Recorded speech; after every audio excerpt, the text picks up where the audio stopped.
Sentindo a vontade de Deus, 7 de novembro.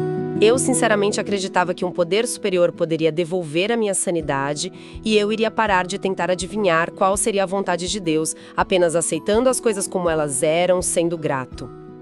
Best Text, página 198 do livro 2 do texto básico em inglês. Quanto mais tempo ficamos limpos, menor é a certeza de saber qual é a vontade de nosso poder superior para nós e cada dia isso importa menos. O conhecimento da vontade de nosso poder superior se torna uma questão menos de entender e mais de sentir. Ainda praticamos o 11º passo fielmente, mas em vez de procurar por sinais de nosso poder superior, começamos a acreditar mais em nossa intuição, confiando em nosso sentimento sobre o que nos fará sentir bem.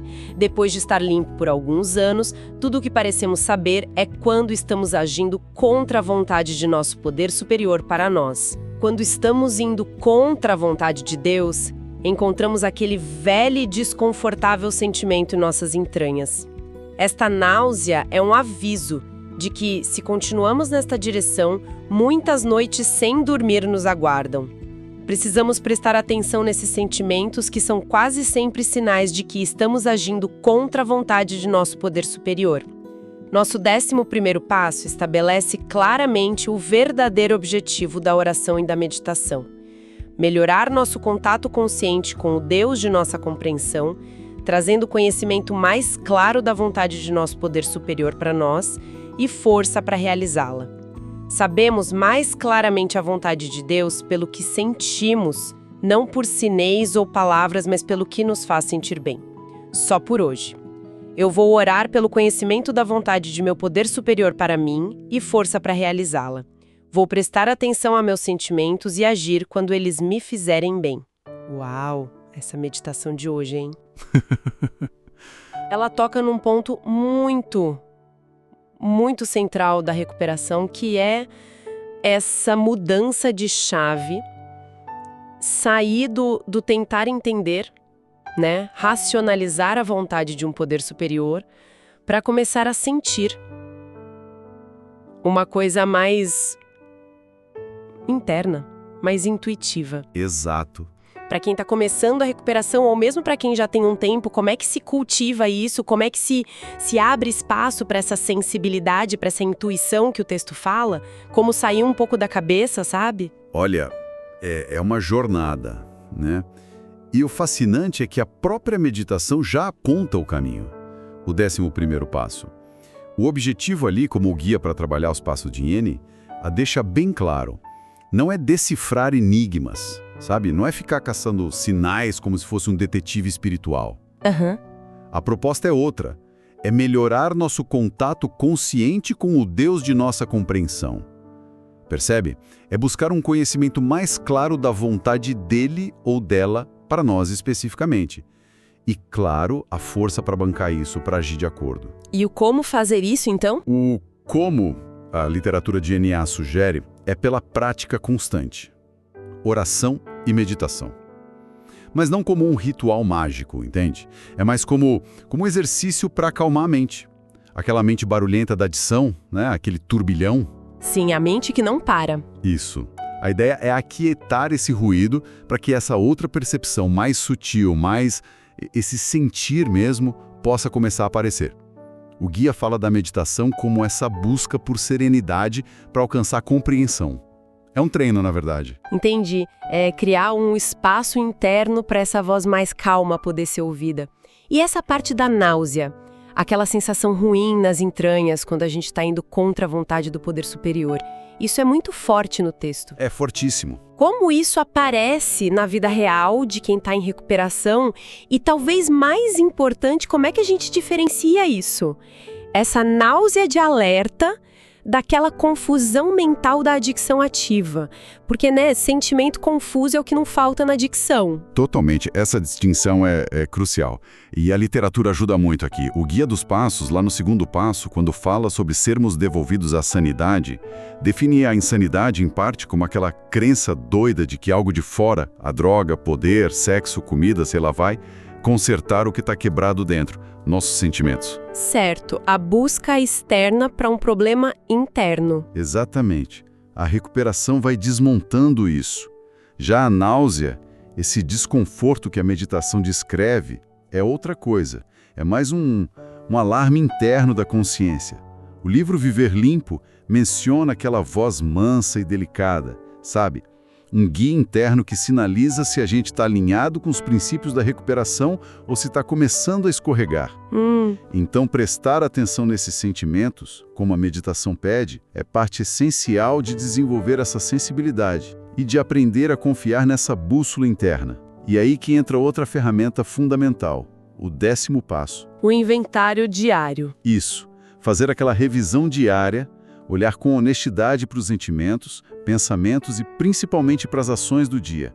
Isso nos mantém conectados. O guia, falando do 10º passo, bate muito nessa tecla. A ligação entre o sentir e o agir ajuda a refinar esse discernimento. Faz todo sentido usar o 10º passo para ir calibrando essa percepção interna. Agora, voltando um pouco, a meditação fala muito em acreditar num poder superior que devolve a sanidade, né? E confiar nele. Isso é o coração do 2º passo. Sem dúvida. Mas a gente sabe que muita gente chega em NA com uma relação bem complicada com a palavra Deus, ou com qualquer coisa espiritual. Como que a literatura sugere abordar isso? Como construir essa confiança sem se sentir pressionado por uma definição que não serve? Olha, esse ponto é delicado e, para mim, é uma das maiores forças do programa de NA. É a abertura. A literatura é super clara nisso. A compreensão do poder superior é pessoal. Ponto. Cada um acha o seu. Exato. O texto básico, o guia dos passos no 2º passo, eles reforçam isso. Pode ser o grupo, o programa em si, princípios como honestidade, boa vontade, ou Deus, como cada um o concebe. O fundamental, como o guia ressalta, é que seja algo percebido como amoroso, cuidadoso e, claro, maior que nós. Maior que a nossa teimosia e que a força da adicção. Não precisa ser algo teológico complexo. De jeito nenhum. Para muita gente, como o texto básico mesmo diz, o poder superior na prática é só aquela força que ajuda a pessoa a não usar droga hoje, ou a energia que se sente numa reunião de Enya. Entendi. A literatura sabe que muita gente chega com imagens distorcidas, sabe? Talvez de um Deus que pune. E a recuperação é vista como um processo de desenvolver uma nova relação, com um poder que apoia. O guia do 11º e do 3º passo falam disso. O 2º passo não é acredite agora, é venha a acreditar. É um convite para uma jornada. Essa abertura faz toda a diferença, né? E na prática, como esse poder superior age? A meditação fala em pedir força para realizá-la, a vontade dele. Que força é essa? Boa pergunta. Não é tipo super força física, né? Mas é algo igualmente transformador. O poder superior aparece na literatura como a fonte de força e orientação. O texto básico fala disso em vários lugares. Certo. Mas essa força para realizar a vontade de Deus, que a meditação e o 11º passo falam, é mais do que só o poder bruto. O guia para trabalhar os passos, lá no 11º, descreve essa força como um conjunto de qualidades que a gente vai cultivando. Que tipo de qualidades? A humildade para pedir ajuda, compaixão, honestidade para se enxergar, integridade nas ações, perseverança para continuar mesmo quando está difícil, paciência com o processo e até senso de humor, para não se levar tão a sério. O senso de humor é importante. Fundamental. Essa força de caráter, sabe? Que vem dessa conexão com o poder superior. E é isso que, segundo a literatura, vai nos libertando daquela obsessão, da compulsão, dos nós mais apertados da adicção. O texto básico e algumas meditações diárias falam dessa libertação.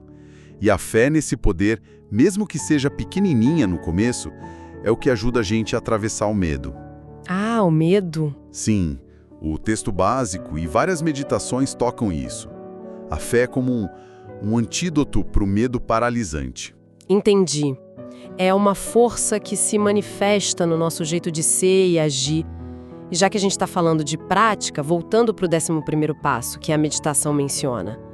Como a literatura descreve a oração e a meditação de forma concreta, para o dia a dia mesmo? A literatura traz sugestões bem pé no chão, sabe? A oração é vista como ato de pedir, simples assim.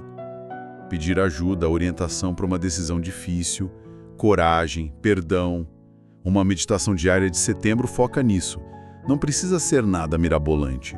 Um poder superior me ajuda a ficar limpa só por hoje, já é uma oração poderosa. E a meditação? A meditação é o outro lado da moeda. É ouvir. Buscar silenciar um pouco a mente para receber alguma clareza, alguma paz, alguma compreensão. O Guia dos Passos explica bem no 11º. Diminuir as distrações, internas e externas, e ficar aberto para receber esse conhecimento da vontade do poder superior. E precisa de muito tempo? Não necessariamente. O ponto-chave que a literatura bate muito na tecla é a consistência. O guia reconhece que no início pode parecer estranho, forçado, que os resultados não são imediatos. Mas a sugestão é: persiste, mesmo que sejam poucos minutos por dia. O objetivo não é ter uma epifania todo dia, mas sim começar a notar a presença desse poder no cotidiano. Ver como ele age, nas circunstâncias, nas pessoas, na nossa intuição.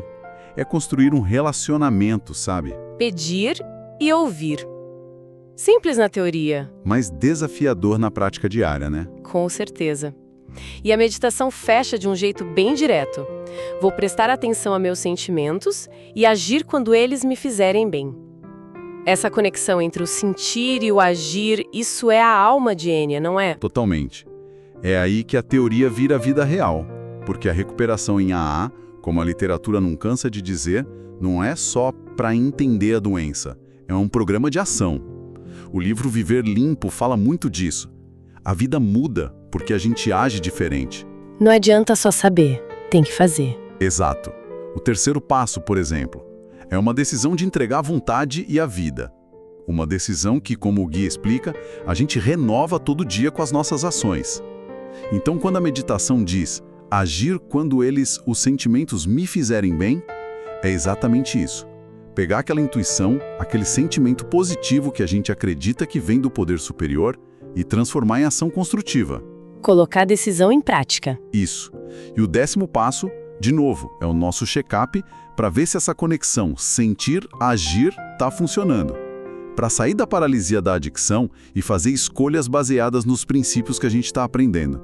É espiritualidade na prática, no dia a dia. Faz muito sentido.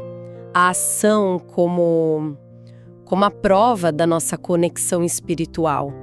Agora, tem uma coisa que a meditação não fala direto, mas que é a base de NA, a Irmandade. O foco aqui é muito na relação individual com o poder superior. Mas qual o papel dos companheiros, das reuniões, do apadrinhamento nisso tudo?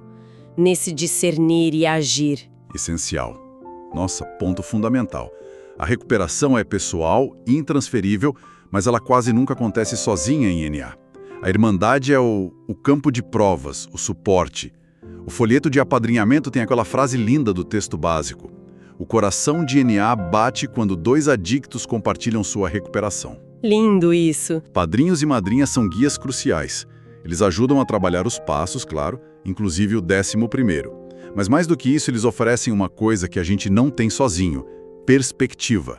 Alguém que já passou por aquilo, que pode dar um toque, compartilhar experiência, força, esperança. O espelho do outro, né? Perfeito. Compartilhar com eles e com outros na reunião ajuda demais a gente a checar nossos pensamentos, sentimentos, a identificar quando a gente mesmo se enganando, sabe? Verificar os motivos antes de agir. O Guia do 10º Passo e o Viver Limpo falam muito dessa função da Irmandade. E ouvir também, né? Ouvir é fundamental. Escutar a partilha dos outros. Quantas vezes a gente não ouve alguém falando exatamente o que a gente precisava ouvir, ou uma solução que nunca tinha pensado? A identificação é poderosa. No fim, como o texto básico diz, a unidade da força. Essa força coletiva também é uma forma do poder superior agir. A gente não está sozinho nessa busca. A Irmandade como o laboratório e o apoio para viver tudo isso. Exatamente. E pensando nisso tudo, sabe? Nessa jornada do entender para o sentir, de buscar a orientação do poder superior, agir com base na intuição, isso me faz pensar numa questão que talvez seja um desafio constante na recuperação, mesmo com mais tempo de programa. Qual seria? Como é que a gente continua, dia após dia, diferenciando essa intuição genuína, essa voz mansa e delicada que vem do poder superior, dos nossos velhos padrões, do auto-engano, que é tão sutil às vezes, do medo, disfarçado de cautela, ou até da nossa própria vontade, né? Querendo se passar por guia divina. Principalmente quando o caminho que a gente sente que é o certo parece difícil, desconfortável, ou vai totalmente contra a nossa lógica antiga. Como é que se constrói e, mais importante, como se mantém a confiança nesse sentir?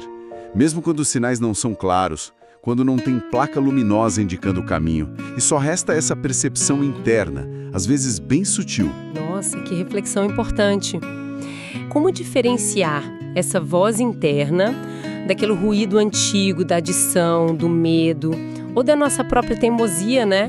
Fica aí uma pergunta para cada um levar consigo, para conversar com o Padre Zamin, para meditar a respeito. É nesse processo contínuo que a confiança vai se aprofundando, eu imagino. Exatamente. Queridos ouvintes, ficamos por aqui. Lembrem-se, mais será revelado. Tamo junto. Só por hoje funciona.